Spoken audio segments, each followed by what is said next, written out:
용감한 토크쇼 직설 시작합니다. 먼저 주식시장 상황부터 살펴보겠습니다. 장현지 아나운서 전해주십시오.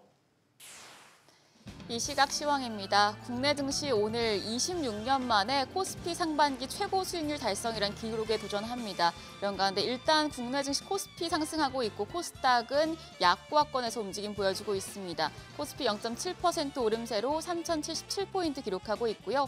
코스피는 지금 하락폭을 축소시키면서 약보합권 781포인트 기록하고 있습니다. 수급 상황 보시죠. 유가증권 시장 오늘도 외국인은 팔아냅니다. 1,472억 원 매도 우위 기록하고 있고 이런 가운데 기관은 1,615억 원 순매수, 개인이 지금 팔자 포지션으로 전환이 됐습니다. 143억 원 매도 우위 기록 중입니다. 코스닥 시장도 보시죠. 코스닥 시장에서는 외국인과 기관 동반 매도 우위 기록 중입니다. 외국인이 188억 원 팔아내고 있고 기관 금액은 소폭이지만 17억 원 매도 우위 기록 중입니다. 이런 가운데 개인만 홀로 347억 원 순매수하고 있습니다. 유가증권 시장 시총 상위 종목 거래가 확인하시죠. 현재 빅5 종목 내에서는 삼성전자 제외하고 나머지 종목들이 강세입니다. 삼성전자는 0.25% 약세로 66,650원대 거래되고 있고요. SK하이닉스가 반등합니다. 1.32% 오름세로 287,750원. 삼성바이오로직스가 0.1% 강보합권이고요. LG에너지솔루션이 1.74% 오름세입니다. 거래가는 293,000원. 지금 시총 5위 자리가 또 바뀌었습니다. 두산에너빌리티, 김정관 사장의 산업통상자원부 장관 후보자 지명 소식에 오늘 반응하고 있는데요. 4.7% 오름세로 거래가는 68,900원입니다. 6위부터 10위도 보시죠. 6위에 KB금융이 올라와 있습니다. 지금 금융 증권주 자본시장 제도 개선 기대감에 1.63% KB금융 상승세 보여주고 있습니다. 거래가 112,400원이고요.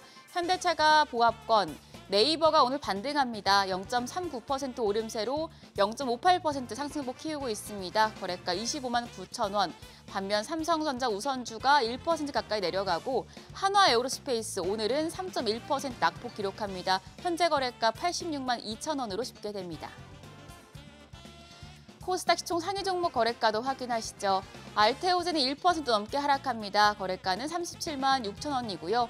반면 에코프로비엠 1.4% 반등하면서 101,600원, HLB도 0.4% 오름세입니다. 48,000원대 거래되고 있습니다. 더불어서 에코프로까지도 0.89% 오름세로 거래가는 45,350원입니다. 레인보우 로보틱스 전 거래일의 보합이었는데 오늘은 0.7% 조정받습니다. 282,500원에 거래되고 있습니다. 6위부터 10위도 보시죠. 파마리서치 1.13% 오름세입니다. 491,000원. 슈젤도 1.63% 오름세로 375,000원에 거래됩니다. 반면 펩트론이 오늘 좀 크게 떨어집니다. 10위권 내에서는 낙폭이 가장 큰데요. 10% 가까이 내리면서 현재 거래가 184,600원으로 집계되고 있습니다. 리가켄바이오도 전 거래일에 5% 넘게 상승했었는데 오늘은 1.45% 하락합니다. 115,400원. 또 클래시스 같은 경우에는 1% 가까이 상승하고 있습니다. 62,600원대 거래가 집계됩니다. 시장 특징적인 부분 체크하시죠. 오늘 강관 업체들이 강세 기록 중입니다. 여한구 산업통상자원부 통상교섭본부장이 미국이 한국의 엘래스카 액화 천연가스 LNG 프로젝트 참여를 공식 요청했다고 밝히자 해당 프로젝트와 관련해서 강관 업체들이 주목받고 있습니다. 관련주 내에서는 동양철관 11% 가까이 상승하면서 1,405원대 거래되고요. 넥스틸이 5% 강세로 13,970원, 또 하이스틸도 3.8% 오름세입니다. 거래가 3,965원으로 집계됩니다. 그리고 정유주 중에서는 SK이노베이션이 지금 상승폭을 키우면서 급등하고 있습니다. SK이노베이션의 하반기 실적을 긍정적으로 보는 증권사 분석이 나오면서 투자 심리가 살아나고 있는 것으로 풀이가 되는데요. 하나투자증권은 분기 매출액과 영업 적자를 각각 18조 원, 2,571억 원으로 추정하면서 정제 마진이 5월 반등 이후에 6월에는 더욱 강세를 보이고 있어 3분기 수익성이 큰 폭으로 개선될 것이라고 전망한 바 있습니다. SK이노베이션이 16.7% 급등하면서 거래가 114,200원이고요. 맞게 S-오일이 3.78%, GS도 1.52% 강세 기록하고 있습니다.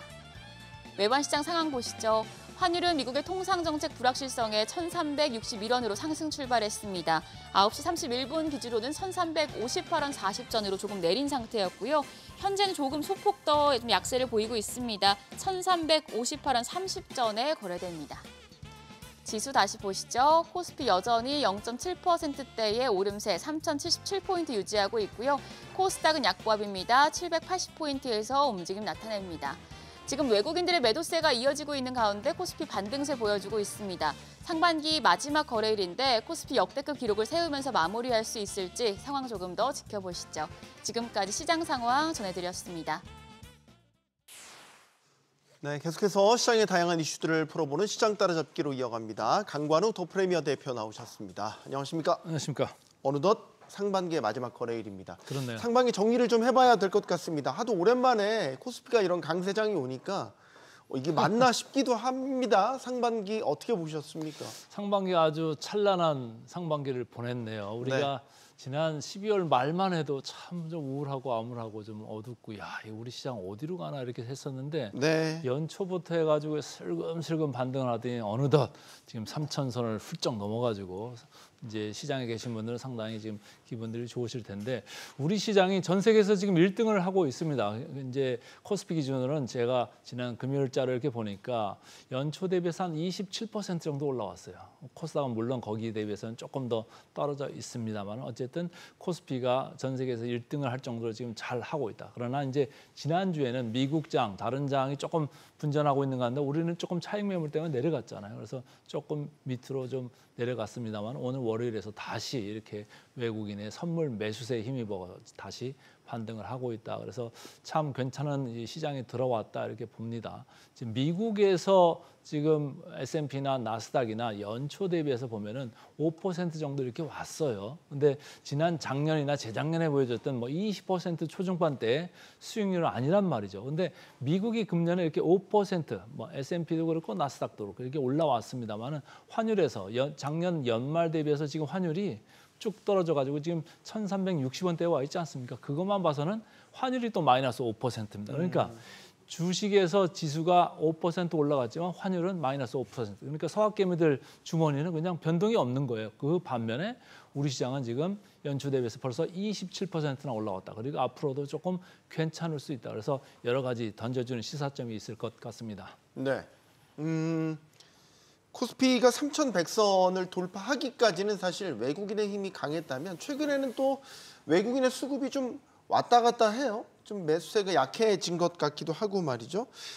이제 7월입니다. 7월에 그러면 주요 증시 화두가 뭐가 될 거냐. 이제 관세 협상에 있어서 상호관세 유예 기간이 어느덧 이제 끝나갈 때가 됐단 말이죠. 네.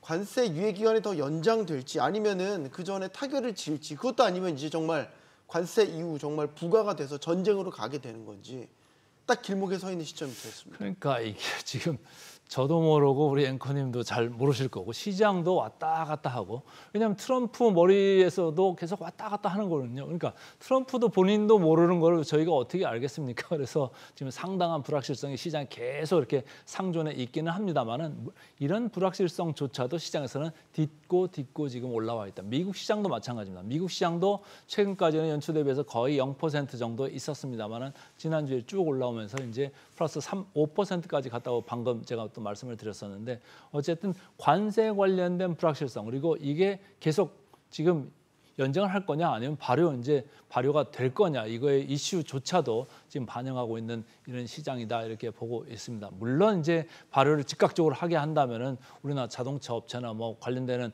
업계들은 상당히 좀 안 좋을 수 있죠. 외국도 마찬가지입니다만 지금 협상 타결하는 데가 지금 영국밖에 없잖아요. 그러니까 네. 다른 나라들도 지금 하는 거 보면서 어떻게 이제 협상 전략을 할까 이렇게 서로 이제 눈치 보기를 하고 있는 가운데 계속 이 협상이 지금 미뤄지고 있으니까 뭐 이러지도 못하고 저러지도 못하고 이런 상황입니다. 근데 제가 지난번에도 말씀을 드린 적이 있는데 절대 시장은 못 이깁니다. 지난번에도 트럼프가 결국은 관세를 계속 유예 연장하면서 계속 밀었던 거는 시장이 박살났기 때문에 그런 거죠. 그러니까 시장에서 계속 던지는 메시지가 있을 텐데 지금의 시장은 관세 그 관련되는 불확실성 약간은 무시를 하면서 진행하고 있다 이렇게 보시면 되겠습니다. 네, 자 이제 하반기에 대한 흐름을 전망해봐야 될 것 같습니다. 아까 관세 협상이 예정대로 잘 이루어진다면 혹은 정책 기대감이 실제 성과로 잘 나타나게 된다면 이런 이제 여러 가정들이 있긴 합니다만 지금 우리 장이 기세가 좋은 건 분명히 맞지 않습니까? 네. 강세장의 흐름을 잘 탔다. 하반기 증권사들 눈높이 계속 높아져서 요즘에 뭐 4천 이야기도 막 나오던데. 대표님께서는 얼마나 더 갈 수 있다고 보시는지 하반기에. 저는 요번에 뭐 많이 빨리 올라왔으니까 3,100을 지금 찍고 왔잖아요. 네. 조정인데 저는 조정의 깊이, 그러니까 이게 깊이가 그렇게 깊게 갈 것 같지는 않다. 예를 들어서 3,000선 이하로 뭐 2,900 이하로 이렇게 깊게 조정 올 것 같지는 않고 조정의 기간은 조금 있을 수는 있겠죠. 빨리 올라온 감이 있으니까. 그래서 조정의 깊이보다는 조정의 시간이 조금 필요한 국면에 이제 들어왔다 이렇게 보는 거고, 하반기에 이제 뭐 내리면 이제 하반기에 들어가지 않습니까? 근데 우리가 시작하자마자 지금 통과 예상이 되는 게 상법 개정안입니다. 상법 개정안 돼가지고 거기에서 이제 후속 보도도 쭉 이렇게 나올 텐데, 관련돼가지고 또 여러 가지 정부의 조치들이나 뭐 규제나 이런 것들이 좀 나올 수 있거든요. 그래서 거기에 대한 기대감이 다시 되살아날 수 있다 이런 생각을 하는 거고, 미국에서 이제 트럼프가 7월달에 네. 페드 의장을 지금 누구를 할까 지금 생각을 하고 있는 것 같아요. 그래서 이거를 지명을 할 수도 있는 거 아니냐 이런 이제 관측까지도 지금 나오고 있는데, 그렇게 된다고 하면은 페드 의장이 누가 되겠습니까? 매파보다는 비둘기파가 될 가능성이 커요. 근데 혹시라도 중간에 이렇게 임기 전에 이렇게 교체를 하는 상황이 왔다라고 하면은 비둘기파 의장이 가만히 있겠습니까? 거기에 이제 화답을 할 가능성이 크죠. 그러니까 시장이 지금 기대하고 있는 거는 9월 달부터 한 뭐 연간 한 2회, 많으면 3회 이렇게 정도 해서 50bp, 그러니까 0.5% 포인트 인하를 지금 생각을 하고 있는데, 만약에 페드 차기 이제 의장이 들어와가지고 이거를 빅컷, 예를 들어서 1% 포인트 이렇게 빅컷을 가게 된다 그러면 시장에는 상당한 지금 호재로 들어올 수가 있다. 그러나 지금 시장에서는 이것을 전혀 반영하고 있지 않다라는 거예요. 다만 미국 국채 수익률에서 지금 슬금 내려가고 있잖아요. 그래서 그게 미국 국채 시장에서는 좀 반영이 되고 있는 것 같고, 지난주에 뭐 미국 시장이 약간은 이제 반영되는 그런 느낌이 있습니다만, 우리 시장에서는 그런 재료는 아직 반영이 안 돼 있거든요. 미국에서 만약에 50bp가 됐든 100bp가 됐든 내린다 하면 우리도 중앙은행 금통위에서 같이 따라 내릴 가능성이 크거든요. 그러면 금리 인하만큼 시장에 좋은 게 어디 있습니까? 그래서 제가 볼 때는 하반기에도 상반기에 보여줬던 그 강세의 기울기나 강도, 그거는 아니겠습니다만 강세장은 계속 이어질 수 있다 이렇게 보고 있습니다. 코스피가 3,100 돌파하는 사이에 코스닥도 물론 오르긴 올랐지만 상대적인 수익률이 많이 떨어져요. 코스닥이 사실 개인 투자자들이 더 많이 담고 있는 시장이기 때문에 코스닥은 왜 상대적으로 이렇게 분발을 하지 못하는 걸까? 원인은 어디 있다고 보세요? 아주 간단하게 정답부터 먼저 말씀을 드리면요, 비싸서 그렇습니다. 코스피의 자기의 체력 ROE라는 거 대비해서 지금 PBR이 뭐 여러분들도 다 이제는 아십니다만 뭐 1.0배 여기 수준까지 와 있어요. PER도 한 10배 정도까지 와 있는데, 코스닥은 여기 대비해서 각각 한 2.5에서 3배 정도 지금 비쌉니다. 코스닥 쪽은 조금 스토리 위주, 서사 위주로 주가가 이제 형성되는 그런 게 있잖아요. 그래서 최근에는 물론 이제 자기 자본 이익률이 수익성이 좋아져서 ROE가 올라와 있긴 합니다만 너무 미래를 많이 인정해주고 있다 이런 얘기예요. 스토리에 너무 좌지우지되고 있다. 그거는 누가 다 가져가죠? 투기 세력들이 다 지금 아직도 많이 이제 코스닥에서는 활동을 하는 것 같습니다. 그래서 제가 볼 때는 그 문제 때문에 코스닥이 코스피보다 금년 연초 대비해가지고 성적률이 좀 떨어진다 이렇게 보는 거고, 최근에 나와서 뭐 방송이 됐든 언론이 됐든 사람들이 얘기하는데 코스닥보다는 다 코스피 얘기하잖아요. 코스닥 얘기하는 사람 그렇게 많지 않잖아요. 네. 그래서 제가 볼 때는 다들 생각들이 코스피 그리고 대형주 이런 쪽으로 가 있기 때문에 코스닥은 이제까지도 소외받아 왔고, 저는 앞으로 하반기에도 상대적으로 코스피 대비해서는 그 상대적인 뭐랄까 소외 이런 게 이어질 수 있다. 다만 시장이 올라가니까 코스닥도 안 올라갈 수는 없겠죠. 비싸더라도 뭐 베타 플레이는 할 수 있으니까 좀 올라갈 수는 있는데, 다만 올라가는 속도가 좀 늦을 수 있다. 상대적으로 이렇게 보고 있습니다. 네. 자, 이제 하반기에 물론 상반기 수익을 좋아하셨던 분들도 있겠지만 하반기에 또 반전을 노리시는 분들은 어떤 섹터, 어떤 종목들을 좀 내 포트에 담아야 될까, 이제 이 고민들 많이 하실 것 같아요. 상반기를 뜨겁게 달궜던 섹터, 뭐 반도체 있죠, 증권주 있죠, 정책 수혜를 입은 이런 종목들, 원전도 있죠, 뭐 조방원을 비롯해서 하반기는 주인공이 바뀔까요? 아니면 그 주인공이 계속해서 주연 역할을 하게 될까요? 저는 방금 이제 언급하신 그 업종에는 테마 가운데 조방원은 좀 빼고 좀 정책 수혜에 관련되는 거 이런 거 한 축에서 좀 보고 또 한 축에서는 AI나 반도체 이쪽을 또 한 축으로 봤으면 좋겠다 이런 생각입니다. 상반기에 우리 시장이 상당히 강했습니다. 여기에 진짜 특징 중에 하나는 한 축에서는 성장주가 올라가고 한 축에서는 가치주가 올라갔다는 거예요. 보통 시장이 강세를 보일 때는 한 축만 이렇게 올라가고 내려가고 이러거든요. 완전히 딴 쪽은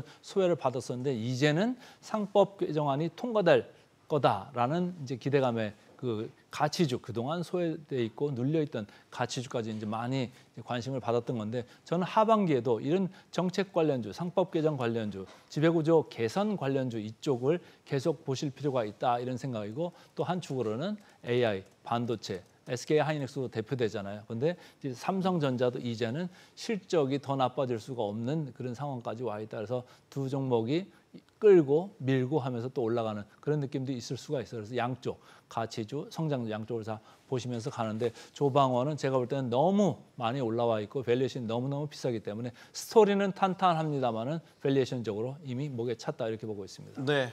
자, 반도체 섹터 중에서는 이제 양대 축이죠. 삼성전자와 SK 하이닉스가 있는데 삼성전자가 좀 더디게 올라가는 사이에 SK 하이닉스는 뭐 계속 질주에 질주를 거듭하고 있습니다. 오늘도 지금 2%대의 강세 나타내고 있는데 이게 어디까지 갈까요? SK 하이닉스가 어느덧 30만 원 고지를 향해 뚜벅뚜벅 가고 있단 말이죠. 저는 뭐 지난번 방송에 나와서 한 얘기가 목표 주가가 27만 원 초입입니다. 이런 얘기를 했었는데 이거 목표 주가 30만 원 이상으로 올라갈 겁니다. 이렇게 얘기를 하고서 그 다음 날 29만 원을 돌파했네요. 그 다음 날 뭐 KB증권인가요? 거기서 목표 주가를 30만 원 이상으로 올렸고 다른 데들도 지금 올리는 것 같은데 저는 지금 올리는 게 보니까 뭐 30만 원 초중반 여기로 또 올리는 이제 선두권의 이제 증권사들이 올리는 것 같은데 저도 주가도 거기 근처까지 갈 수 있다 이렇게 보는 겁니다. 최근에 주가 이렇게 차트 보시면 상당히 고공권으로 계속 이제 고개를 들고 있습니다만은 그러면 우리가 밸류에이션을 볼 때 선행 PER, 뭐 금년 PER 이렇게 봤을 때 6배 중반밖에 안 돼요.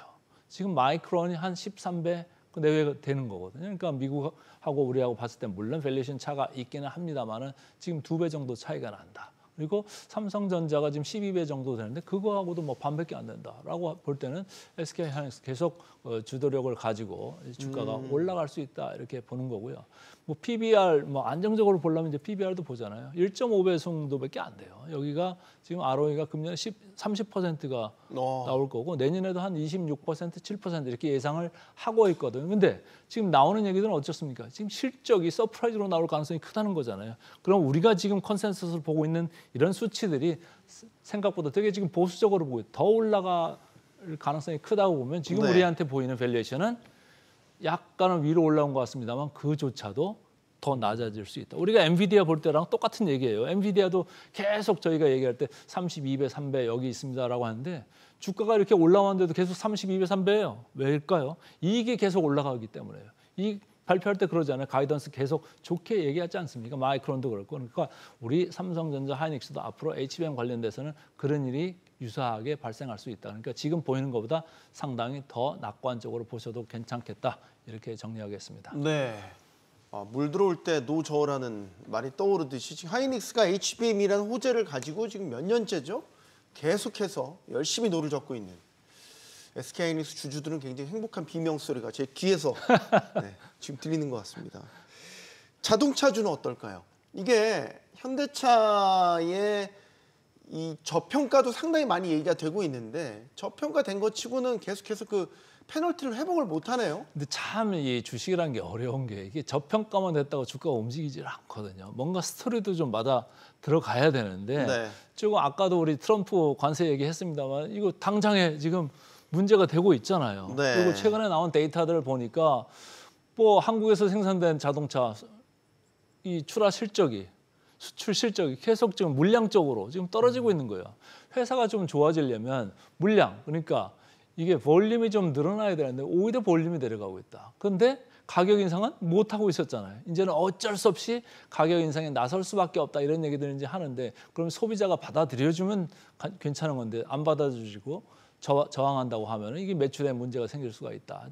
펀더멘탈하게 지금 영업에서는 조금 그 구름이 껴 있다 이렇게 보시면 되고 다만 이제 밸류에이션 좀 싸죠. 싸가지고 그거 항상 우리가 좋게 생각하고 배당 수익률도 좋습니다. 여기는 뭐 5% 이상 이렇게 있어가지고 상당히 좋은데 과연 그거 가지고 주가가 마냥 이렇게 빳빳하게 올라갈 수 있을까 이런 생각은 조금 저는 안 하고 있습니다. 다만 우리가 이제 하나 캐탈리스트 주가가 꽝 뛸 수 있는 그런 계기는 지배구조 개선이나 지금 있는 이 순환 출자고리 이걸 어느 순간에 분리를 하는 순간에 저는 주가가 아주 뭐 고공권으로 올라갈 가능성이 크다 이렇게 보고 있어요. 근데 아직 그런 이제 움직임은 없지 않습니까? 근데 어쨌든 아까 말씀드린 대로 지금 상법 개정안이 통과가 되면 그 뒤에 후속 조치들이 일어나고 있는 가운데 어떤 액션이 그 현대차 그룹에서 나올지는 모릅니다. 그거에 따라 가지고 현대차나 기아, 뭐 모비스 관련해 가지고 이 밸류체인에 있는 회사들의 주가가 상당한 움직임을 볼 수 있다.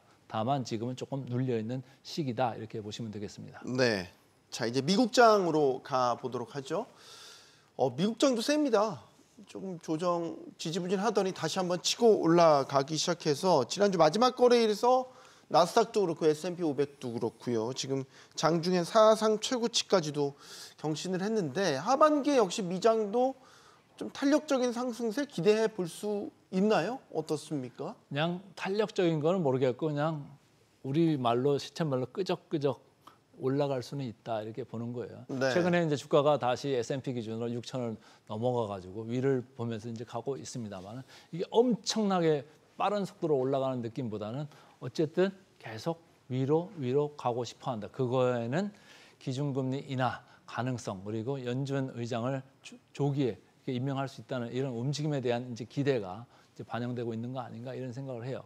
그럼에도 불구하고 지금 우리의 공표 탐욕 지수나 이런 거는 아주 극단적인 그 탐욕 구간에 들어가 있지 않습니다. 뭐 탐욕 구간에는 들어가 있습니다만 극단적이지는 않다. 그리고 변동성 지표도 변동성이 상당히 낮아지고 있다. 변동성이 17 정도까지 낮아졌거든요. 근데 20을 하회하면서 17, 15 이렇게 계속 낮아진다고 하는 얘기는 사람들이 변동성이 없다 그러면 증시를 편안하게 생각한다 이런 얘기예요. 이렇게 뜨미지근한 장세가 오래 갑니다. 그러니까 아주 뭐 드라마틱하게 주가가 많이 올라갈 것 같지는 않습니다만 그렇다고 해서 엄청나게 밀릴 것 같지도 않습니다. 그러니까 미국장에서는 지금 뭐 연초 대비해서 상반기에 5% 그러면 하반기에 좀 더 한다고 해도 지금 목표 타겟들이 S&P 기준으로 6,500 정도 가 있거든요. 그러니까 지금 근처에 와 있기 때문에 많이 올라가면 여기서 뭐 한 3%, 5% 더 올라갈 수 있고 밑으로 밀린다고 해도 뭐 많이 밀려봤자 5,500 이 정도 수준이다라고 보면은 금년에 연간으로 봤을 때는 한 10%의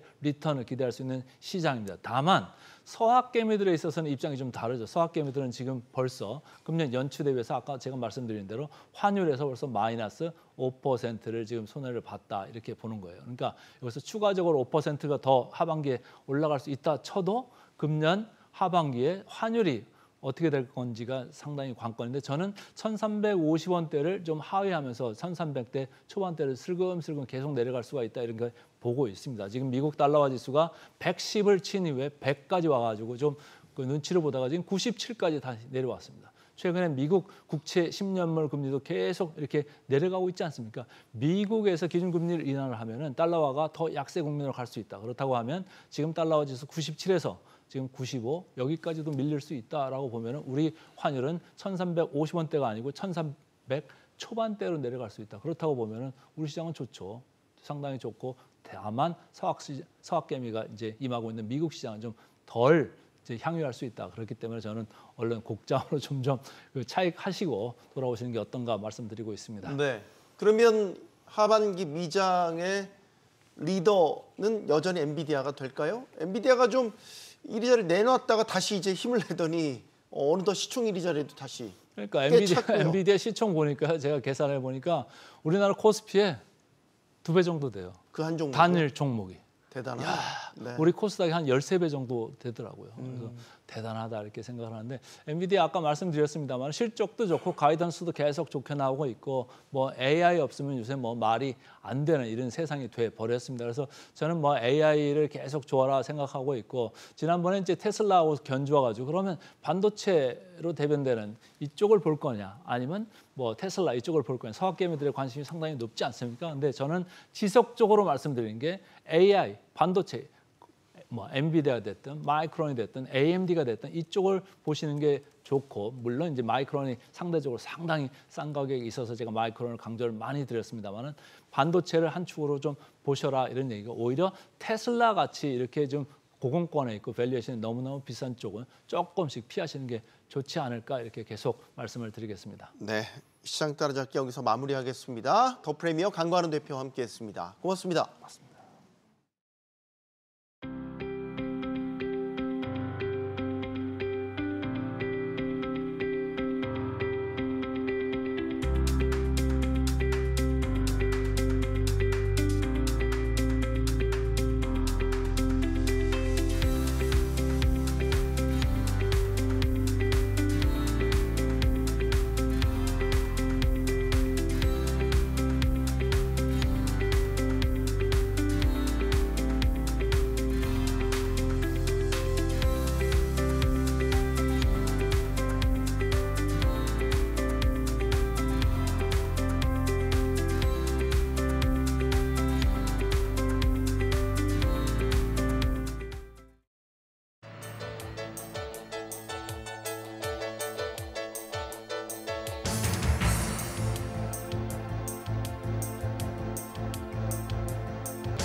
자, 내년도 최저임금 심의가 올해도 법정 기한을 넘겼습니다. 노동계와 사용자 측 1,390원의 격차를 줄이지 못한 건데요.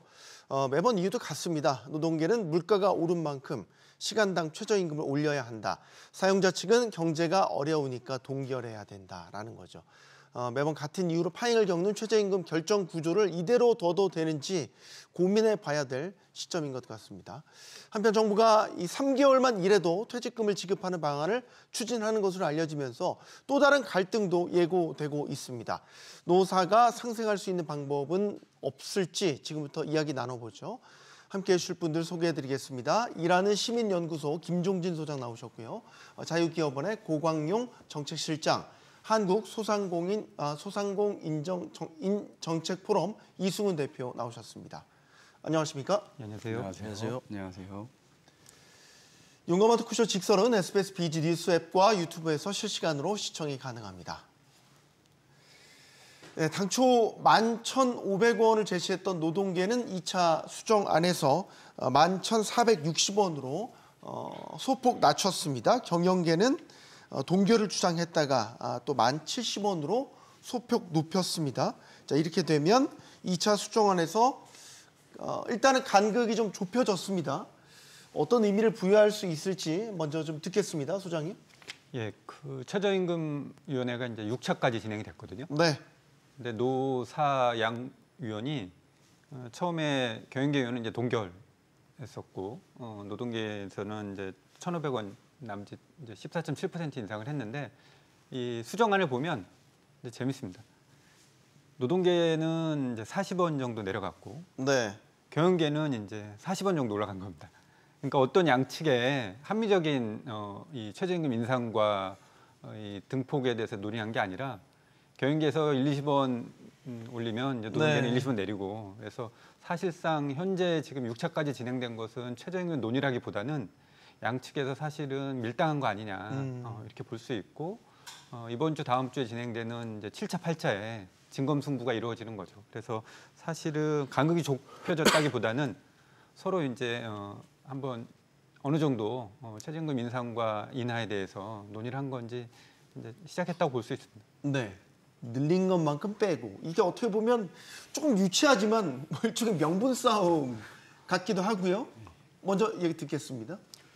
사실 저희 소상공인들 입장에서는 굉장히 지금 갈 길이 멀다고 생각합니다. 그러니까 이유는 지금 입장 차이가 굉장히 많고 크고요. 사실 저희는 동결을 해도 시원찮다. 왜냐하면 계속 수익이 감소하고 있는데 최저임금을 올려달라는 것이 과연 우리 소상공인의 입장을 반영한 것이냐는 그런 목소리가 크거든요.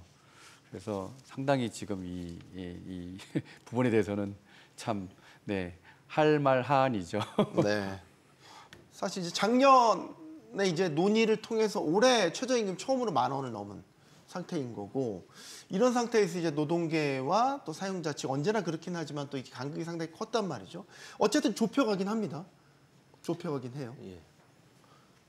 최저임금 문제는 거의 매년 이게 협상을 통해서 해결을 해왔고요. 사실 점진적으로 좀 최저임금이 증가하고 있는 상황인데 사실 제가 보기에는 이제 경제 상황이 상당히 어렵고 경기도 어렵고 그 경영계 입장에서는 상당한 부담이 지금 돼가고 있는데 거기에 하방 압박으로 올 수 있는 인건비 부담이라고 할 수 있는 최저임금이 오르면 상당히 이 어려운 상황이 되죠. 그래서 나름대로 지금 노동계하고 경영계가 최저임금 문제에 대해서 이제 진지하게 임하고 있다고는 저는 생각을 하나 현재 수준으로 봤을 때는 경영계 입장에서는 조금 더 이 부분에 있어서 이 지금 10,000원 이상이 올라가는 상황이라면 월로 따지면 200만 원이 좀 넘는 수준인데 이 인건비를 지속적으로 감당하기는 쉽지 않은 게 특히 이제 전반적인 원료비나 이런 물가적인 문제가 크겠죠. 네. 그런 것들을 감당하고 또 인건비까지 감당하기에는 현실적으로 노동계의 요구는 좀 지나친 감이 있다 이런 생각도 하고 있습니다. 네. 이제 같이 공통 분모가 물가거든요. 물가에 대한 부담을 노동자 측도 느끼는 거, 사용자 측도 지금 느끼는 거 아니겠습니까? 그러니까 노동자들 입장에서는 물가가 워낙 많이 올랐으니까 실질 소득이 감소하는. 그러니까 최저임금 올려야 된다는 논리인 거죠. 그러니까 이제 노동계에서 최저임금 인상을 논의할 텐데 가장 피부적으로 체감도 느낀 게 생계비거든요. 네. 그러니까 지금 내가 1시간 일해서 1030원을 받고 있는데 이 소득 대비 지출 구조를 보면 저소득 집단이 대단히 힘든 구조예요. 네. 그러니까 일반 시민들이나 국민들이 체감도로 느끼는 게 우리가 이제 과거에는 최저임금 1시간 일해서 햄버거나 짜장면 먹을 수 있느냐 이런 이야기를 했는데 지금 냉면 한 그릇도 여름에 이제 먹을 수 없는 구조거든요. 그리고 1분이라고 해서 이제 20% 저임금 노동자들은 사실은 번 거에 비해서 지출이 더 많습니다. 이런 구조에서 보면 기본적으로 1인 가구, 2인 가구가 기본적으로 생계를 살 수 정도의 좀 최저임금 인상돼야 되지 않냐 이런 이야기를 하고 있고요.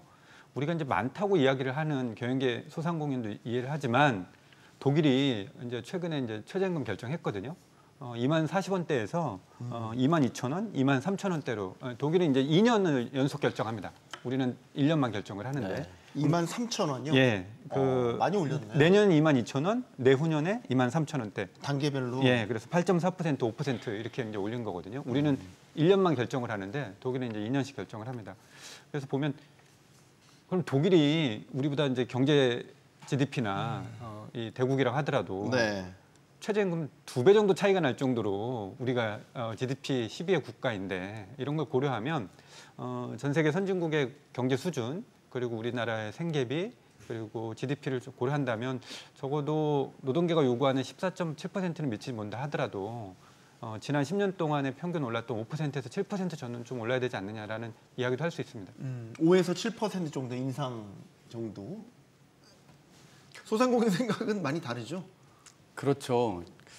지금 고물가는요. 소상공인은 가게의 특성과 그리고 또 기업의 특성 다 갖고 있지 않습니까? 왜냐하면 본인 스스로가 노동자이고 그리고 번 돈으로 또 지출해야 되는 가계지 않습니까?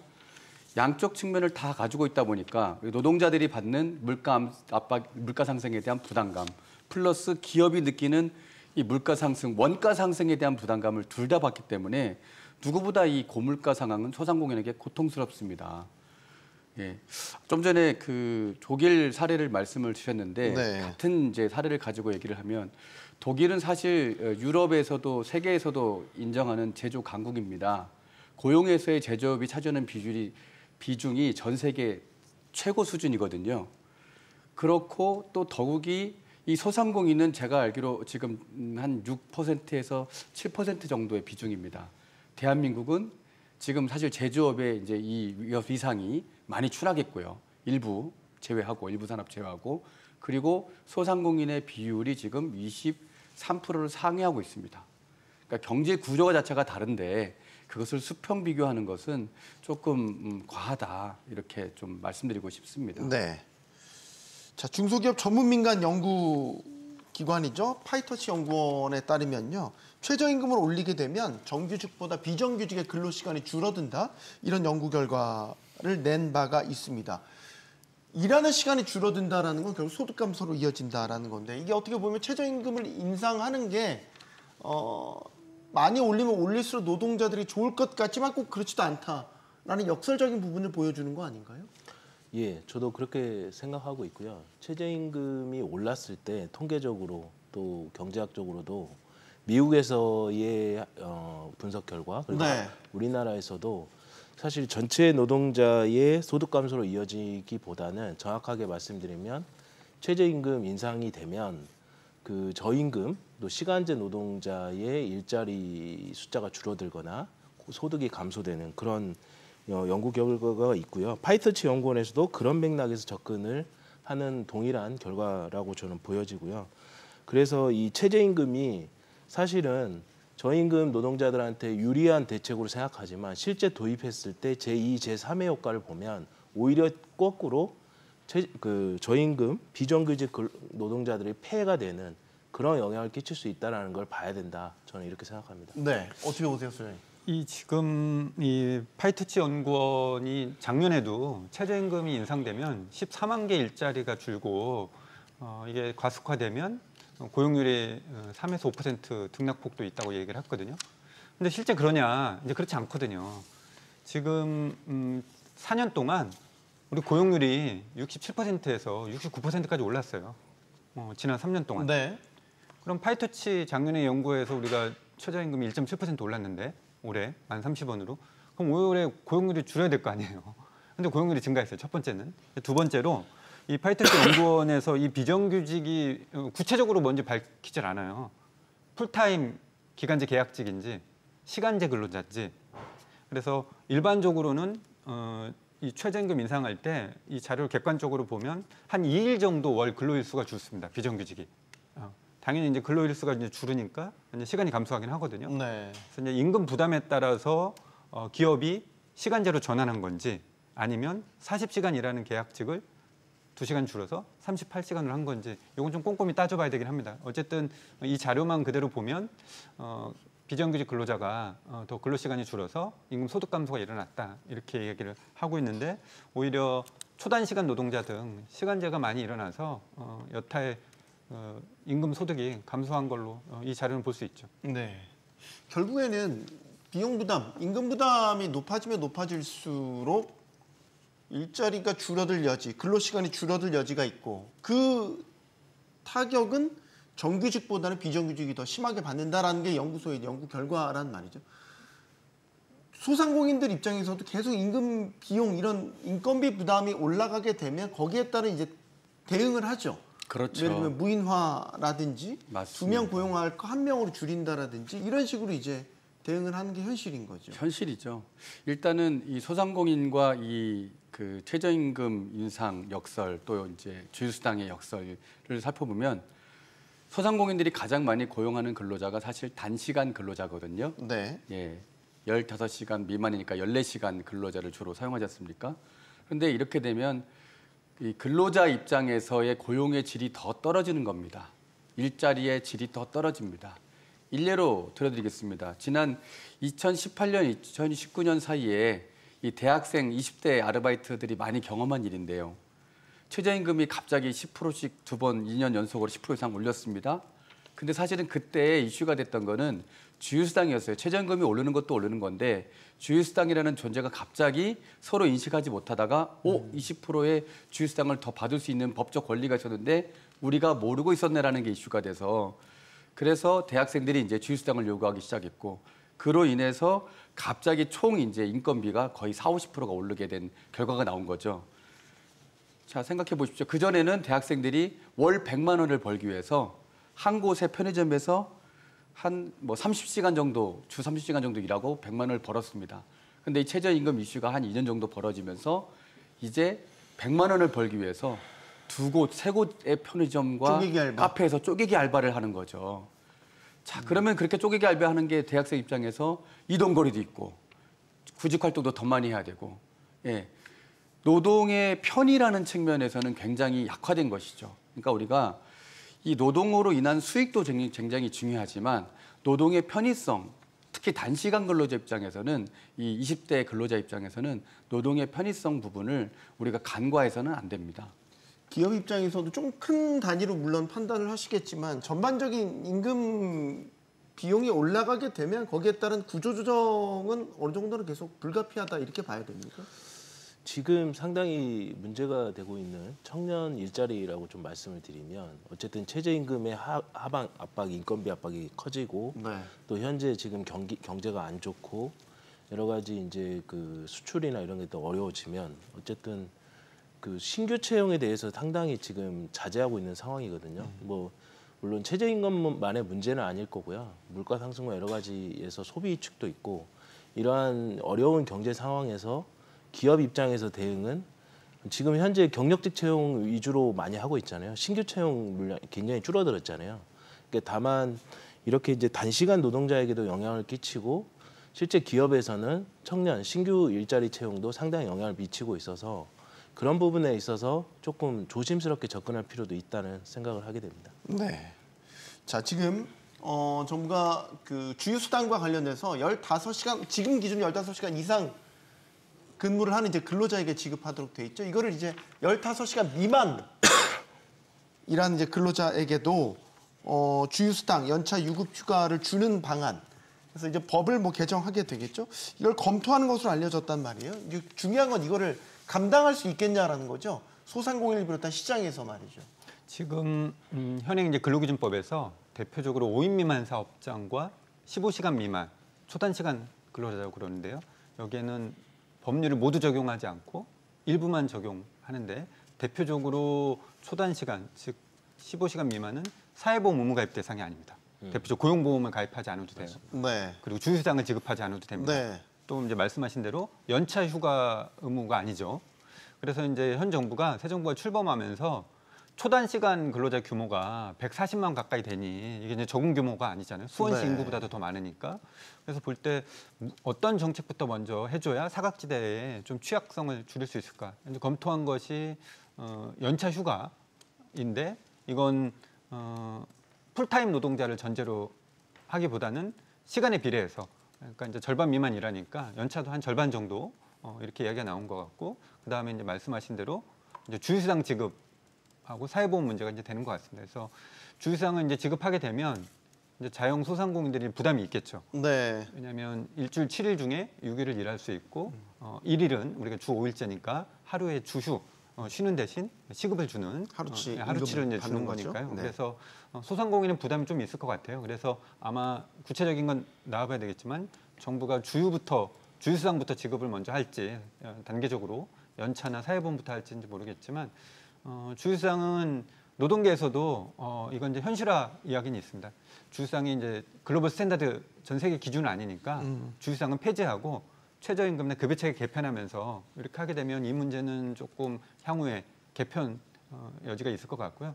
오히려 연차휴가나 사회보험이 아마 소상공인에 더 부담이 될 것 같고 일부를 좀 정부가 과도기적으로 한 3년, 4년 연착륙하기 위해서 지원하면 소상공인분들에게 조금 부담이 되지만 그래도 사회 통합성을 위해서 필요한 제도가 아닌가 이렇게 말씀드립니다. 지금 소상공인들께서 얘기하시는 거는 그 주휴수당까지 포함하면 지금 실질적인 최저임금 기준 한 12,000원까지 올라간다 이런 주장도 하고 계시잖아요. 맞습니다. 이제 15시간 미만 근로자들에게까지 만약 확대가 된다면 이거는 아마 단호히 반대하실 것 같은데 소상공인들 입장에선 그냥 뭐 이건 뭐 반대를 넘어서 이제 죽으라는 거냐라는 반응이 사실 현장에서 나오고 있거든요. 네. 자, 통계상 지금 1인 자영업자의 수가 400만이 넘습니다. 766만 소상공인 중에서 3분의 2 가량이 고용이 없는 정규직 근로자가 없는 자영업자인데요. 그럼 이분들에게 과연 근로자가 없느냐? 그렇지 않습니다. 많은 소상공인 자영업자들이 초단시간 근로자를 활용하고 있는 거죠. 부족한 일수를 메우기 위해서요. 그런데 이 분들의 임금을 이렇게 갑자기 인상하면 이제 이렇게 생각을 받아들인 겁니다. 우리 보고 이제 죽도록 일하다가 이제 죽으라는 거구나. 이렇게 심정적으로 지금 반응이 나오고 있습니다. 네.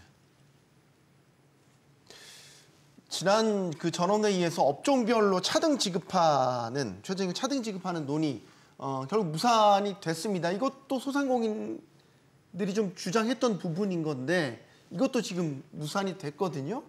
이건 어떻게 보십니까? 차등 지급. 사실 뭐 선진국의 사례를 보면 차등 지급을 하는 경우도 있고 그렇지 않은 경우도 있는데 저는 사실 이 최저임금 틀 자체를 우리가 좀 더 이제 새로운 접근을 해야 된다고 봅니다. 이 차등 지급 주장은 너무나 당연한 것이고요. 왜냐하면 대기업과 그리고 노동 인건비의 비중이 낮은 대기업과 자본재 산업과 그리고 중소기업과 인건비 비중이 절대적인 소상공인 그리고 소상공인은 기업과 달리 중소기업이나 대기업과 달리 자기 스스로 노동하는 노동량 자체가 많거든요. 네. 예. 그런데 이것을 그냥 그대로 하나의 잣대로 보고 있다는 것 자체가 이제 지금 시대와 과연 부합하느냐 이렇게 다양한 이해관계가 존재하는 이런 시대에 과연 부합하느냐 87년도에 만들어진 체제가 아니겠습니까? 이 최저임금위원회가 네. 지금 우리나라가 그때는 개발도상국이었고 저임금에 편승한 그런 이제 성장을 추구했던 시기고 지금은 저희가 G20에 해당하는 선진국입니다. 그러면 이 틀에 맞게끔 다시 한번 최저임금위원회의 이 구조는 재검토해야 된다 생각합니다. 네. 경영계에서도 업종별 최저임금 차등 적용은 필요하다고 보시죠? 네. 지금 현재 지역별로 물가 수준도 다르고 네. 그다음에 업종별로도 보면 노동생산성이나 지급할 수 있는 급여의 수준이 좀 다릅니다. 네. 그래서 실제 전국이 그리고 전 업종이 똑같이 최저임금을 맞추는 거에 대해서는 상당히 오랫동안 저희가 이어져 왔는데 어떻게 보면 불문율처럼 계속 가져오고 왔는데 한번 다시 생각해 볼 때가 또 됐다고 생각을 합니다. 그래서 업종별로 지역별로 지금 경제 수준도 좀 다르고 또 경제 상황도 다르기 때문에 이 매년까지는 아니도 아까 2년에 한 번씩도 좋은데 노사 간 타협을 통해서 또 지역에서도 노사민정 간의 타협을 통해서 얼마든지 최저임금 수준을 정할 수 있다고 보고요. 또 생활임금 제도라고 있지 않습니까? 지역별로는 그래서 네. 서울시 생활임금 뭐 이렇게 있어요. 그래서 최저임금보다 조금 얹어지는 수준으로 있는데 그런 것들을 탄력적으로 운용을 하면 얼마든지 차등할 수 있는 길은 있다라고 생각합니다. 노사간이 다 상생할 수 있는 길이라고 저는 생각하고 있습니다. 최저임금 차등은 이미 이제 우리 최저임금위원회에서 이제 부결이 된 거긴 하거든요. 네. 매년 이제 안건으로 올라오는데 아마 최저임금을 차등을 한다. 예를 들어서 음식, 숙박, PC방, 편의점, 주유소 등 하면 저는 예견되는 게 한국의 해당 그 차등 업종 서비스 경쟁력이 전 떨어진다고 봅니다. 서비스 경쟁력이 떨어진다. 그 차등한 업종에 예를 들어서 1030원인데 11,000원으로 올랐어요. 근데 5개 업종을 1020원만 한다. 50원만 한다. 누가 갈까요? 예를 들어서. 그렇게 되면 이주 노동자 가거나 혹은 고령이거나 일부 아르바이트 성격의 청소년 청년 근로자 갔을 때 우리나라가 서비스 산업이 이제 70% 가까이 되는데 이 부가가치를 상승하는 데 있어서 고성과 작업 시스템으로 전환을 못 하거든요. 휴먼 서비스이기 때문에, 대인 서비스이기 때문에 결국은 이 서비스 산업에 일하는 사람들의 숙련, 노하우, 안목지, 고객 응대 이게 되게 중요한데 차등했을 경우에 그걸 생각해봐야 돼요. 이제 소상공인 자영업 폐업률이 높은 업종을 보면 다 그런 곳이거든요. 네. 그래서 결국은 단순히 1, 20원의 단위당 임금으로만 생각할 게 아니라 자영소상공인에서도 심각하게 볼 필요가 있다고 봅니다. 네. 한시적으로 도입을 해서 효과 측정을 한번 해보면 어떨까요? 근데 예를 들어서 차등 적용한다고 해서 좀 낮게 최저임금이 적용되는 업종, 말씀하신 그런 효과 나타날 수도 있겠지만 만약에 서비스의 질적 저하가 걱정이 된다면 업주가 알아서 이건 최저한이니까 거기에 맞게 올리지 않을까요? 그러니까 시장 상황에 맞게 적정 가격이 형성되지 않을까 이런 생각도 하게 돼요. 그게 이제 시장 가격이라는 거잖아요. 시장의 자율성에 의해서 임금이 형성될 것이다. 그런데 이제 그게 이제 밑으로 내려가기는 걸 방지하기 위해서 최저임금을 하는 거고 기본적으로 하는 건데 네. 설령 이제 사회자님께서 말씀하신 대로 이제 그 필요하다 그러면 최저임금위원회에서 한번 파일럿 테스트를 할 필요가 있어요. 예컨대 최저임금위원회는 산하위원회로 생계비위원회, 임금수준위원회 등이 있거든요. 그런데 올해 최저임금위는 2차, 3차 과정에서 딱 한 번 회의하고 그러니까 이제 최저임금위원회가 소상공인이나 노동자, 국민 전반적으로 가장 핫이슈인 이 제도를 볼 때 어떤 쟁점이 있고 내년에는 이걸 하기 위해서 준비를 해야 되는데 쟁점에 대해서 준비를 거의 안 하죠. 매년. 그래서 이런 다양한 이견에 대해서 네. 테스트하고 연구 조사를 할 필요가 있다 이제 봅니다. 네. 이 점에 대해서 좀 저희 소상공인 의견도 조금 말씀하시죠. 그 좋은 의견을 주셨는데 이제 대면 서비스 업종이 사실 소상공인이 많이 하고 있지 않습니까? 그래서 서비스 경쟁력의 이제 약화를 우려하셨는데 이제 지금은 저희는 사실 서비스 경쟁력 그 이전에 생존을 우려하고 있습니다. 자칫 잘못하면 많은 이제 이 서비스 사업장들이 문을 닫게 되는 것이죠. 지금 우리 골목 상권을 보면 많은 사업장들이 이미 문을 닫았거든요. 예. 이미 이 경쟁력을 잃어가는 이제 생존 경쟁력 자체를 잃어가고 있습니다. 이 기업이 지속적으로 지속 가능하게 경영을 해야 그래야지 서비스 질적 성장을 얘기할 수 있는데 이제 그거보다 더 이제 그 이하로 저희는 내려갔다라고 보는 거거든요. 그리고 또 중요한 점은 이 최저임금은 사실 숙련 노동자를 대상으로 책정한 것이 아니고 초보 근로자를 대상으로 책정을 한 것 아니겠습니까? 처음 사회생활을 시작할 때 정규직 근로자 또는 노동을 할 때 이 정도의 가치는 노동자에게 보장을 해줘야 된다. 노동의 가치 보장이라는 측면에서 봐야 되거든요. 소상공인도 그렇게 해드리고 싶습니다. 그런데 중요한 것은 소상공인의 그러면 노동의 가치는 과연 어떻게 담보하고 보장해 줄 것이냐는 거죠. 소상공인이 근로자보다 훨씬 노동의 질이 떨어지고 노동량이 많고 노동 강도도 심합니다.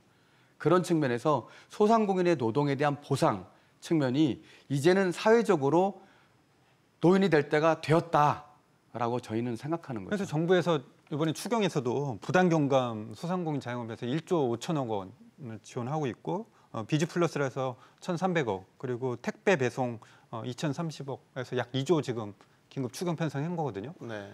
그러면 뭐 40은 올해 최저임금 인상 이건 이제 부담이 안 되는 거예요. 그러니까 소상공인 자영업자에서 명확하게 얘기해야 된다. 이게 최저임금 시급 인상으로 문 닫는 거냐? 포화 상태에 이 소상공인의 치열한 생존 경쟁의 문제인 거고 원자료하고 임대료, 로얄티, 수수료 이 문제인 것이냐를 좀 소상공인도 좀 진지하게 객관적인 이야기를 할 필요가 있다고 봅니다. 네. 조금 죄송해요. 이게 좀 서로 토론이니까요. 네, 대담이니까. 말씀하십시오. 예. 그 좋은 화두를 던져주셨는데 죄송하지만 추경에서 그 정부의 어떤 그런 지원으로 추경 지원으로 40원 정도는 상쇄될 수 있지 않느냐. 저희들도 그랬으면 좋겠습니다. 하지만 현실은 그렇지 않습니다. 왜냐하면 그 지원 대상이라는 것이 극히 일부거든요. 어쨌든 최저임금이라는 것은 전체 소상공인에게 주는 영향이 있기 때문에 그 점에 대해서는 우리가 그렇게 일반화하기는 좀 어렵다 이렇게 생각합니다. 네. 자, 최저임금 정하는 매년 그 절차가 시끄럽다는 건 잘 알고 계실 겁니다. 서로 사실상 평행선인 거죠. 나중에 결정되는 거 보면 사실상 정부 측이 지명한 공익위원들의 결정에 따르는 경우가 허다합니다. 그래서 이 최저임금을 결정하는 구조를 좀 바꿔보자라는 얘기도 많이 있습니다. 일종의 아무도 말을 못하도록 뭐 물가라든지 경제 상황 같은 것들을 다 반영한 공식을 만들어서 거기에 잘 대입을 시켜서 아무도 이견 달지 못하도록 그냥 그거에 따라 산출을 하자. 뭐 이런 의견도 있고 위원회라는 이 특성을 바꾸자라는 의견도 있고 차라리 그냥 고용부처에서 독임 부처에서 정하자 뭐 이런 다양한 의견들이 있어요. 이거 먼저 들을까요? 아까 예. 하실 말씀이 많다고 방송 전에 주셔가지고 먼저 하시죠. 네, 그 소상공인은 저희는 논의 구조와 그다음에 고려 요소 두 가지 측면에서 저희는 좀 의견이 많을 수밖에 없는데요. 네. 일단 논의 구조를 보면 저소득 소상공인, 소공인을 대변하는 그런 사용자 위원이 없습니다. 저희는 노동자 입장도 저희가 고려를 하고 있습니다. 노동자 위원회도 보면요, 저희 소상공인들하고 밀접한 이해관계가 있는 초단시간 근로자, 그리고 비수도권에 있는 근로자, 특별고용 노동자 이런 분들이 이 노동자 위원회에 포함되어 있지 않아요. 그러니까 현재 이 최저임금위원회가 현재 전체 노동자의 이해관계를 폭넓게 대변하고 있는가, 그리고 특히 최저임금에 대한 영향이 큰 노동자와 소상공인의 입장을 과연 폭넓게 반영하고 있는가라는 이 논의 구조에서 저희는 상당히 이제는 좀 새로운 테이블이 좀 필요하다, 이런 의견이 첫째 있고요. 네. 그리고 두 번째로 이제 고려 요소인데, 대체로 이 노동계에서 주장하시는 걸 보면 물가 상승률, 경제 성장률을 주로 지표로 삼거든요. 네. 그런데 사실 그 외에도 많은 요소들이 저희는 있다고 봅니다. 어떤 게 있습니까? 노동 생산성도 있고요. 그다음에 최저임금이 오르면서 영향을 받는 그러니까 취업률, 폐업률, 그리고 또 금리도 사실 봐야 합니다. 왜냐하면 다 원가 요소이기 때문에요.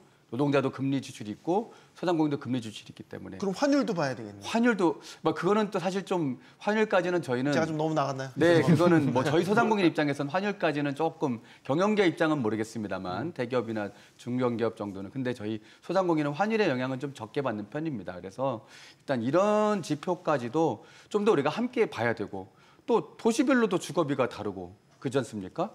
예, 이런 정합 부분을 좀 더 우리가 이제는 고루 반영할 수 있는 그런 최저임금 결정 체계가 되어야 한다 네. 봅니다. 소장님. 일단 최저임금위원회를 운영하고 있는 다수의 거의 대부분의 국가들은 3자 구조입니다. 노사정. 그러니까 워낙 이제 노사가 대립적이니까 이제 정부가 이제 들어오거나 혹은 이제 공익위원 하는데요. 그 대표님 이제 말씀하신 건 약간 좀 사실과 다르거나 오해도 있으신 것 같아요. 그래서 최저임금은 이제 아홉 노사정 27명이 지금 저희 딱 그 구조죠. 예, 그 구조에 있고, 경영계위원회도 소상공인 추천 관련된 메이크업이나 펫 이런 대표님들 들어오시는 것 같고, 노동자위원회에서 한국노총 민주노총 이제 9명이 들어오는데 그 대표성이 없는 게 아닙니다. 240만 명의 조합원을 대표하고 있고, 거기에는 다양한 조합원들이 현장에서 아르바이트하고 있는 친구들이 최저임금위원회 세종까지 내려가서 교섭할 수 없잖아요. 그래서 그들을 대표하는 노동조직이 하는 것은 일반적인 것 같고요. 약간 이 결정 구조에서는 좀 생각이 다르신 것 같습니다. 다만 이제 최저임금 공익위원회 일방적으로 혹은 중재하거나 조정안을 내는 방식은 좀 바뀌어야 되겠다는 것은 이제 노동계에서도 좀 많이 이제 동의하는 것 같고요. 네. 말씀하신 대로 이제 한 두 가지는 좀 앞으로 좀 개선할 필요가 있는 것 같습니다. 공익위원이 노사의 의견보다는 일방적으로 혹은 특정 입장에서 중재하는 방식은 정부가 바뀌더라도 일정한 패턴을 이게 공식이 됐던 제도가 됐던 좀 바꿀 필요는 있는 것 같고요. 그러기 위해서는 가장 객관적인 기준은 최저임금법에 사실은 최저임금이라는 것은 생계비, 유사임금, 노동소득 분배율, 생산성 이 네 가지를 종합적으로 고려하도록 되어 있고, 여기에 맞춘 산식 공식에서 약간의 플러스 마이너스 정도를 해서 제시할 필요가 있죠. 그런데 양쪽에서 얘기하는 건 이 네 가지의 객관적인 기준보다는 다른 기준을 매년 갖고 오죠. 경제 성장률이라든가 물가라든가. 사실은 핵심 지표는 이제 아니거든요. 생계비를 고려했는데 물가나 경제 성장이 어려우니까 이건 조정할 수 있겠죠. 그런데 이 변수를 너무 많이 갖게 오면 기본적인 생계를 유지할 수 없다라는 것도 좀 고려할 필요가 있을 것 같습니다. 네. 실장님도 의견 들을까요? 네. 지금 노사정 간의 타협 방식으로 가는 것은 뭐 일정 부분 유지할 수 있겠지만 한 절반 정도의 지표에 대해서는 제 고민에는 노사정 관련된, 그러니까 노동자 입장에서 아까 최저생계비나 이런 기준들, 그 다음에 사용자 입장에서는 뭐 경제성장률, 뭐 그다음에 뭐 GDP 변화 그리고 뭐 예를 들어서 물가 이런 부분들이 다양하게 좀 경제 지표가 믹스돼 가지고 최저임금을 결정하는 구성 요소로서 그것도 지표도 사실은 타협이 필요할 건데 네. 그런 지표화를 통해서 매년 어느 정도 절반 이상은 그걸로 결정하게 하는 게 맞다. 이 공익위원회 결정은 사실 대부분 뭐 합리적 기준이 있어서 저는 결정이 이루어지는 것 같지는 않고 평균으로 결정하거나 뭐 이런 거를 많이 봤어요. 그러니까 이게 과연 합리적이고 효율적인가는 좀 고민이 들고요. 그 다음에 특히 이제 사실은 특히 위원 구성에서도 볼 때 제가 꼭 드리고 싶었던 말씀이 근로자위원회 구성을 보면 한국노총하고 민주노총에 각 3명 거의 6명 가까이 돼 있거든요. 네. 솔직히 말씀드리면 좀 과대대표된 측면이 있다. 그래서 그리고 민주노총이나 한국노총의 조합원 구성을 보면 이렇게 단시간이나 최저임금에 큰 영향을 미치고 있는 노동자들 구성이 사실은 상대적으로 비중이 적습니다. 잘 아시겠지만 고임금의 정규직 노동자나 대기업이나 공공기관에 종사하는 근로자 비율이 상당히 높기 때문에 그런 면에서 대표성이 지나치게 과대대표된 측면도 고려해서 근로자위원회 구성도 조금 조정이 될 필요가 있지 않나 네. 이렇게 생각됩니다. 알겠습니다. 자, 최저임금이나 소상공인과 노동부 사이에 뜨거운 쟁점 또 있습니다. 이재명 정부에서 퇴직연금을 의무화하는 방안 그리고 퇴직금을 받을 수 있는 기준 자체를 대폭 낮추는 방안 등을 추진하고 있습니다. 이것도 노동계에 상당히 뜨거운 쟁점이 될 것으로 예상이 되는데 일단 어떻게 보시는지부터 의견 듣겠습니다. 크게는 지금 퇴직금과 퇴직연금 이원화되어 있는 거를 퇴직연금으로 일원화해서 사실상 전 사업장에 이제 의무화 도입을 한다. 그리고 기존에 1년이었던 퇴직금 받을 수 있는 최저 기한을 3개월로 그러니까 단기 근로 노동자들에게도 퇴직금을 받을 수 있는 길을 열어준다. 이런 뜻이 되겠죠? 소장님 먼저 들을까요? 이 퇴직금이라는 제도가 사실은 우리가 이제 노후에 일을 하지 않을 때도 모아놓은 퇴직금으로 생계를 유지하기 위한 거였잖아요. 그런데 회사의 경영 상황이나 등에 의해서 이 근로자 퇴직금을 일부 예외일 수 있지만 이제 써버린 겁니다. 그랬더니 퇴직을 했더니 퇴직금을 줄 돈이 없는 거죠. 그래서 현재 우리나라의 임금 체불일에 약 한 10곳 중에 4곳이 38%가 퇴직금 체불이에요. 그래서 정부가 이건 안 되겠다. 이건 노후의 생계 핵심이기도 하기 때문에 퇴직금 제도가 아니라 연금으로 하면 금융권에 은행, 우체국 등의 안정적인 것에 맡기기 때문에 중도 인출이나 이런 것을 기업이 함부로 하지 못해서 하겠다는 취지가 가장 핵심 중에 하나거든요. 그래서 퇴직금이 아니라 연금으로 바꾸고 일원화하고 그러면 이제 금융기관에 이제 돈이 있기 때문에 기업이 다른 데 쓰지 못하죠. 그래서 근로자의 안정적인 노후 소득을 위해서 하는 게 이제 첫 번째 취지이고요. 그래서 이제 거기는 그렇게 빨리 가는 게 지금 한 20%밖에 안 되는데 퇴직연금으로 전환이 단계적으로 좀 갈 필요 있다고 보고요. 왜냐하면 소기업이 또 급격하게 가기엔 좀 힘드니까요. 그리고 지금 1년 이상 재직을 해야 퇴직금이 적립이 되는데 그래서 1년 미만이라도 뭐 8개월, 9개월이 이제 상시 지속 우리가 업무를 보고 있는데 적어도 뭐 3개월, 6개월 이상 하면 퇴직금 즉 월로 계산해서 적립할 수 있지 않겠냐라고 해서 비정규직 1년 미만 비정규직이 많은 한국 사회에 반영한 것으로 봅니다. 네.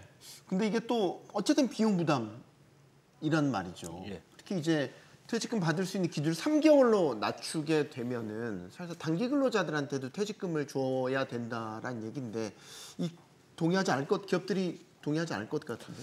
기본적으로 저는 3개월 퇴직금 자체에 대해서 반대하는 입장이고요.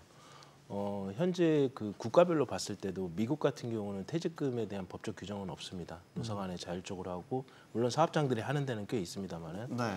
그다음에 영국은 2년 이상 근로를 해야 되는 거고 일본은 우리랑 좀 비슷하게 근속 연수에 따라서 비례해서 퇴직금을 지급하고 있는데요. 지금 현재 1년으로 설정된 것을 3개월로 줄인 국가별 사례는 없습니다. 최초의 사례고 이건 너무 과하게 경영계나 기업계 그리고 소상공인들한테 상당히 부담을 주지 않겠냐라는 생각이 들고요. 사실 저는 퇴직연금 시스템으로 바꾸는 거에 대해서는 동의합니다. 네. 그러니까 중간에 기금으로 적립됐던 거를 중간에 빼가는 거는 노후소득 보장이 상당히 우리나라는 중요하게 돼가고 고령화가 심각해지니까 그런 맥락에서는 퇴직연금제도로 가고 이걸 빼쓰기는 걸 좀 제한하는 방식으로 가는 건 동의합니다만은 3개월로 가는 건 과하다. 단계적으로 시범적으로 예를 들어서 1년에서 뭐 9개월이나 6개월로 단계적으로 줄이는 방안 그리고 그것도 업종별로 좀 법적으로 규정하기보다는 업종별로 가능한 수준에서 몇 가지 부분에서 뭐 초단 시간이나 그런 부분에 있어서의 제한적으로 제도적으로 좀 정부의 정책 지원을 바탕으로 퇴직연금 제도를 두는 것은 동의하나 이렇게 일률적으로 갑자기 1년에서 3개월로 주는 거는 반대한다라는 입장을 드립니다. 비용 부담이란 측면에서 보면 소상공인 업계도 반대할 것 같은데요. 두 가지로 좀 나눠서 말씀을 드리면 일단 퇴직연금을 지급하는 방안에 대해서는 네. 저희들도 어차피 1년 이상 근로를 하면 퇴직금을 지급해야 되지 않습니까? 네. 그걸 생각하면은 합리적인 차원에서 이 퇴직연금 도입은 저희들이 이것을 아주 강한 반대를 하기는 저는 어렵다고 생각합니다. 네. 근데 우리가 여기서 들여다봐야 될 것이 있습니다. 뭐냐면 이 소상공인은 과연 그 퇴직금이 있느냐라는 부분인 거죠. 특히 1인 자영업자의 경우는 자기 스스로 일자리를 창출을 했는데 소상공인은 퇴직금이 없습니다. 지금 노란우산 공제가 그나마 퇴직금 역할을 하고 있는데 지금 노란우산 공제의 지금 해지 공제금 수령액이 2023년에 1조 2,600억 원, 2024년에 1조 7천억 원을 상환했거든요. 그리고 고용보험료 가입도 지금 이제 1%대입니다. 그러니까 이 소상공인의 과연 이런 그 노후 보장이라든지 퇴직 시 일을 못하게 됐을 경우에 대한 사회 보장은 사실상 거의 전무한 거죠. 그러니까 이런 측면에서 이 소상공인의 과연 퇴직금은 우리가 어떻게 사회적으로 할 것이냐에 대한 부분도 함께 얘기를 해야 된다고 보고요. 네. 그것이 저는 맞다고 봅니다. 이미 소상공인이 벌써 전체의 23%를 상회하는 어쨌든 4분의 1 아닙니까? 예. 그리고 두 번째로 3개월 퇴직금에 대해서는 소상공인 입장에서 사실 시기상조죠. 지금 당장 도입하기에는 저희 입장에서는 바로 이제 10%의 임금 인상이 일어나는 것인데 네. 그 부분에서는 뭐 아마 굉장한 시기상조라고 생각합니다. 사실 나홀로 사장님도 많이 있는 상황인데 그분들은 사장님이면서도 노동자인 본인 스스로가 거죠. 노동자이시니까 예, 예. 그 어떻게 보면 사각지대 안에 계시는 분들이라고 생각할 수도 있겠네요. 네. 저는 이제 소장님께 여쭤보고 싶은 거는 원래 퇴직금의 취지 자체가 장기 근속에 대한 보상 개념인 것도 있잖아요. 근데 3개월 일하는 사람에게 퇴직금을 줘야 된다라는 건 퇴직금의 본래 취지도 원래 좀 훼손되는 거 아닌가요? 이게 이제 그 퇴직연금 제도를 이제 전환하면서 사실은 장단이 있습니다. 이 회사의 노동 조건이나 비전이나 내가 꼭 맞지 않는데 꼭 여기 있어야 되나? 그래서 더 좋은데 이 노동시장 이동하는데 직업 선택의 자유를 주는 게 필요할 것 같고요. 연금으로 가면 어쨌든 이게 이전돼서 IRA처럼 그래서 이렇게 하는 게 있기 때문에 꼭 그 특정 사업장에 발목 잡듯이 퇴직금 제도가 적합하냐라는 건 좀 우리가 반문할 필요가 있죠. 그래서 장기 근속 요인보다는 사실은 노후소득 보장이 더 초점이 있는 것이고 A, B, C 세 번을 이직한다 하더라도 연금 제도에서 이렇게 개인 따라가게 만들면 그 문제는 좀 해소할 거라고 봅니다. 네. 이 단기 알바들이 더 극성을 부리지 않겠어요? 예를 들어서 3개월 조건만 채우고 이건 우리 소상공인 업계에 여쭤봐야 될 것 같은데 3개월만 일을 하면은 퇴직금 받을 수 있으니까 네. 퇴직금 받을 수 있는 요건만 채우고 뭐 이직을 하는 이런 부작용도 나타날 수 있겠다라는 생각이 드는데 저는 이 부분은 현상을 너무 잘 알기 때문에 현장의 관점에서 보면 단시간 근로자들이 더 고통을 받을 겁니다. 이제는 시간을 쪼개기 해서 이제 3개월 미만으로 이제 잘라서 계속 돌릴 거거든요. 업주 편의점 알바, 입장에서도 업주 사장 입장에서 아주 단순하게 동네 편의점, 카페 이런 업장에서의 고용의 패턴 자체가 이제 뭐 2달, 뭐 2달 반 일하고 사람을 교체해야 되는 이런 상황으로 갈 것이다. 왜냐하면 사실 뭐 단순하지 않습니까? 캐셔를 한다든지 그다음에 카페에서 이런 것들을 한다는 것은 좀 노동 자체가 상당히 좀 단순 노동이 많아서 그런 사업장에서는 저는 오히려 노동자 입장에서 노동의 질이 확실하게 떨어질 것이다 봅니다. 네. 자, 마지막 질문으로 갈까요? 지금 또 노동계 또 이거는 이제 다 마찬가지죠. 화두가 되고 있는 거는 공약 사항으로 너도 나도 제시했던 주 4.5일제에 대한 부분입니다. 경기도가 임금 삭감이 없는 주 4.5일제 시범 사업을 이제 시행을 하게 됩니다. 그리고 또 올해 현대자동차 임단협에서도 이 주 4.5일제가 주요 쟁점 사항이 될 것으로 보입니다. 자, 정말 이제 우리 사회가 주 5일제가 아니라 더 나아가서 주 4.5일제 도입이 이제 한 걸음 한 걸음 가고 있는 것 같은데. 이제 국민들한테 체감도가 진짜 돼? 이런 분위기가 있는 것 같아요. 그래서 주 5일제 된 지가 이제 20여 년이 넘었고 어쨌든 공약사항으로 보면 4.5일제를 현재는 법제화한다는 건 아닙니다. 근로기준법을 개정해서 36시간으로 개정한다는 건 아닌 것 같고 아직은 4.5일제를 하는 기업이나 사업체에 정부는 지원을 하겠다. 0.5에 대한 임금을 지원하겠다라는 게 이제 경기도 모델이거든요. 네. 그래서 경기도가 300인 미만 5인 이상 사업장 중에 0.5에 대한 생활임금을 지급하겠으니 신청하십시오라고 그래서 지난 중가에 아마 68곳 MOU를 체결했습니다. 그러니까 당연히 임금 삭감이 없는 거죠. 그래서 이제 경기도 같은 지자체가 한 60여 곳 시범 사업을 하고 있는 것이고요.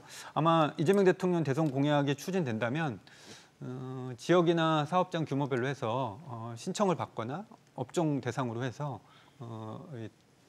한 2, 3년 이렇게 테스트를 하면서 4.5일제 해도 이제 문제가 없구나라는 것을 이제 우리 사회가 이제 경험하면서 연착륙하지 않을까 이렇게 보고 있습니다. 그래서 언론이나 일반 사업체에서 약간 오해가 있는데요. 그래서 법제화하는 것으로 하고 있는데 이제 법제화하는 거 아니다. 그리고 신청하는 기업이나 업종 부분에서 협약을 맺거나 해서 지원하는 모델이기 때문에 그걸 우리가 우려해야 되나? 라는 생각은 있는 거죠.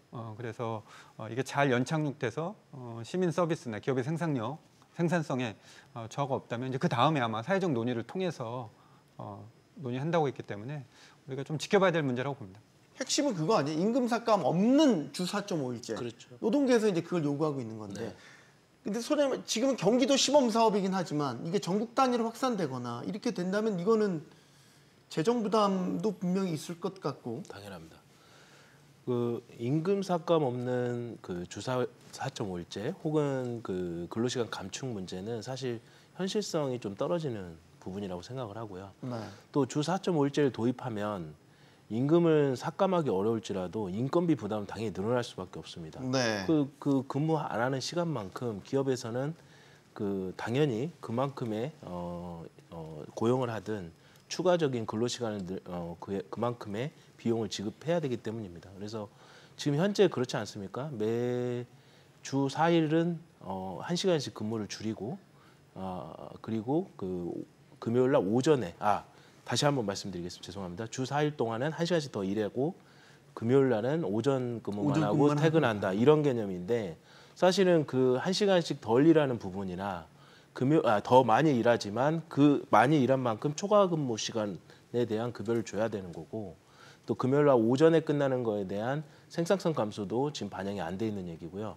저의 입장에서는 이 임금 삭감 없는 거는 안 되고 그럼 어떻게 가야 되냐? 당연하게도 직무 혹은 성과 중심의 임금체계 개편이 전제로 된 주 4.5일제는 감안할 수 있을 것이다 라는 생각이 들고요.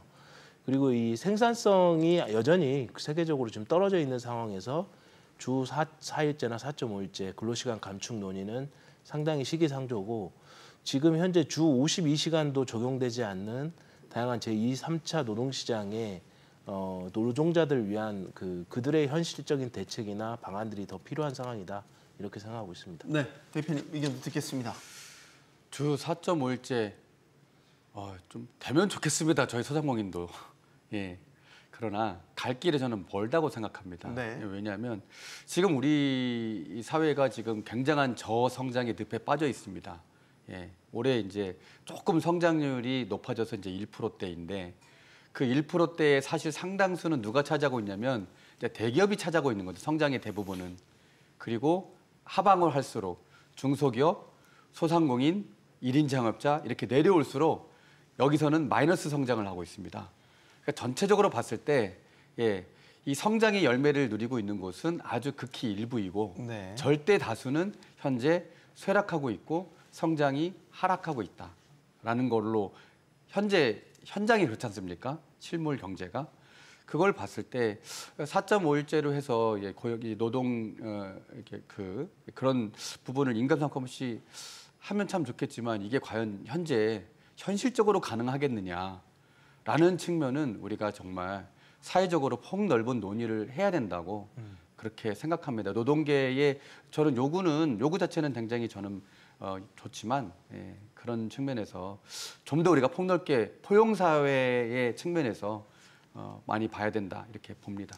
우리나라는 사실 제조업 기반의 수출 기업들도 많고 한데 매번 따질 때 조업일수 같은 걸 따지잖아요. 실질적으로 조업일수가 줄어들게 되면 생산성이 떨어진다라는 건 불가피하잖아요. 지금 구조에. 그래서 이제 우리가 그 내용을 좀 촘촘하게 들여다볼 필요가 있거든요. 그러니까 1년 365일 일하는 사업장, 교대제로 생산 라인을 운영해야 되는 사업장은 4.5일 할 때 금요일 오후에 문 닫는 게 아니거든요. 개별 근로자는 4.5일 하지만 다른 근로자가 이렇게 커플처럼 해서 네. 5일 그냥 영업, 6일 공항은 7일 다 운영을 해야 되고요. 병원도. 그래서 교대제하고 생산 라인이 있는 곳은 근무를 4.5일 하는 거지 셧다운, 문 닫는 게 아니다라는 네. 걸 아시는 게 대단히 중요할 것 같고요. 두 번째로는 지금 현재 이제 주 4일제나 4.5일제 해외에 사례나 지금 국내에서도 일부 시행하는 기업 사례를 보면 아직까지 한두 개 업체를 제외하고 나서는 생산성이 저하됐거나 매출이 하락됐거나 이런 사례가 없습니다. 그래서 우리가 시간당 노동 생산성을 높일 수 있는 고성과 작업 시스템으로도 좀 가고 4일제로 가기 전에 4.5일제 같은 테스트 배드를 해서 우리 사회에 어느 정도의 효과성이 있는지 좀 볼 필요는 있다고 봅니다. 한 말씀 드리면요. 네. 저는 민간 사업장별로 잠시만요. 네, 짧게만. 짧게. 네. 할 수 있으면 주 4.5일제를 실시하는 것도 좋고 하는데 국가나 이 지자체가 이렇게 좀 강제적으로 하거나 혹은 지원을 통해서 하는 거는 대단히 단기적 효과에만 있을 뿐이고 사실은 주 4.5일제로 아직은 시기상조인데도 불구하고 이 정부의 어떤 시범적인 모델로 해서 상징적으로 했다가 결국은 다시 돌아오는 경우가 많기 때문에 그런 점을 생각을 해야 된다 이렇게 말씀을 드리겠습니다. 알겠습니다. 자, 새 정부가 들어서면서 노동계 이슈들이 다시 쟁점화되고 있습니다. 대체적인 방향은 근로자들의 권리 강화, 보호하는 데 초점이 맞춰져 있습니다. 자, 분명한 건 노동시장의 환경이 빠르게 변화하고 있다는 것이죠. 이 변화를 잘 담아내는 게 무엇보다 중요할 것 같습니다. 토론 마치겠습니다. 여기는 모든 경제가 모이는 SBS 비즈입니다. 시청해주신 여러분 고맙습니다.